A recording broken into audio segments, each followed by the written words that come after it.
everyone, welcome back to my channel. I hope you all are doing well. I'm Asha and I'm a cabin crew by profession. First of all, I would like to thank all of you for watching my last video. I got good reviews, so I'm very happy. So today we will cover the disadvantages of being a cabin crew, like cabin crew बनने के क्या-क्या नुकसान हो सकते हैं.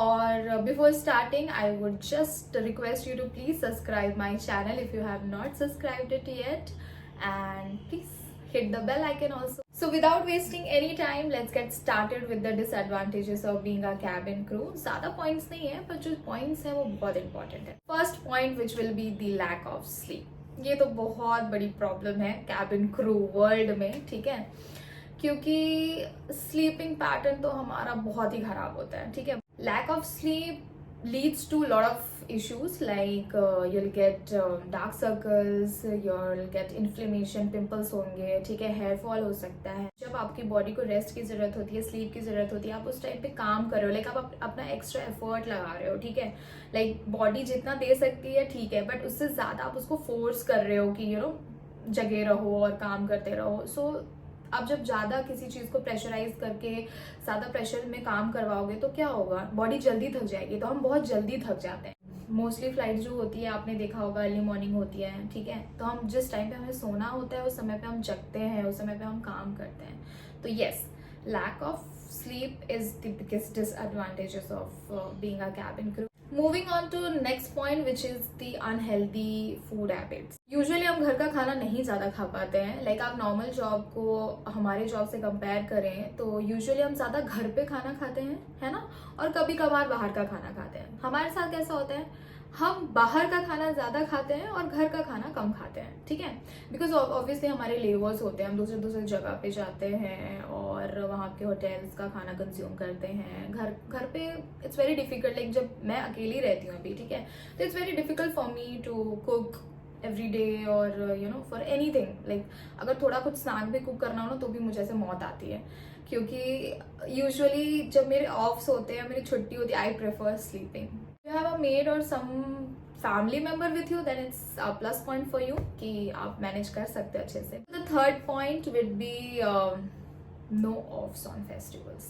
Festive seasons ऐसे होते हैं जहाँ पे सबसे ज़्यादा पैसेंजर ट्रैवल करते हैं और वो हमारा सबसे प्रॉफिटेबल टाइम होता है. ठीक है, तो क्रू को यूजुअली इतना लीव्स नहीं मिलता है मोस्टली फेस्टिव सीजन पे, तो हम ना घर पे नहीं जा पाते हैं. It's very difficult.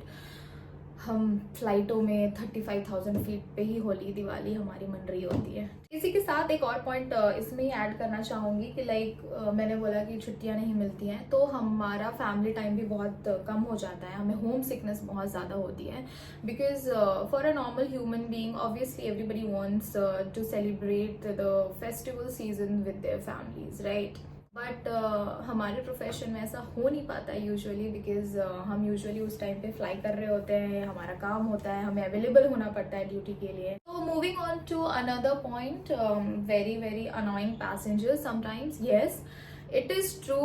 तो बहुत सारे टाइम ऐसा होता है, बहुत सारी फ्लाइट्स ऐसे होती है, बहुत सारे ऐसे सेक्टर्स ऐसे होते हैं जहाँ पे इस टाइप के पैसेंजर्स आते हैं जो बहुत डिसरिस्पेक्टफुल होते हैं और बहुत अनोइंग होते हैं.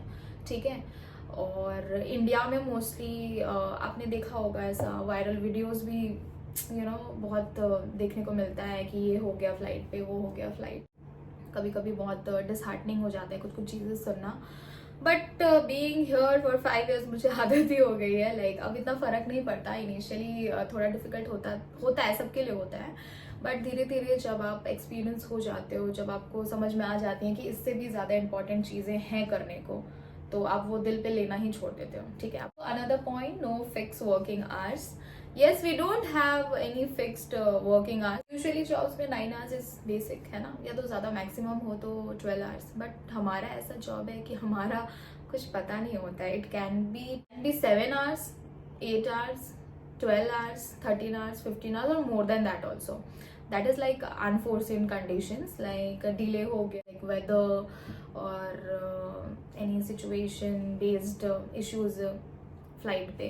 So moving on to another point, you cannot meet your friends or favorite colleagues while working. Usually normal job में क्या होता है, हम सेम ही लोग से मिलते हैं, सेम ही लोगों के साथ काम करते हैं, तो हमारा कोई फेवरेट या फ्रेंड भी है तो इट्स गुड ना, we are working with them. But aviation में ऐसा नहीं है, बहुत डिफिकल्ट होता है कि आप सेम कॉलीग के साथ फ्लाइट कर रहे हो या काम कर रहे हो, साथ में अपनी ड्यूटी सॉल्व कर सकते हो, बट बहुत डिफिकल्ट होता है। उसमें भी लीगैलिटी इश्यूज होती हैं, लाइक वो आपकी फ़्लाइट के लिए लीगल होनी चाहिए, आप उसकी फ़्लाइट के लिए लीगल होनी चाहिए, तभी आप फ्लाइट साथ में कर सकते हो। Another issue which is the health issues, और ये तो बहुत ही बड़ा डिसएडवांटेज है।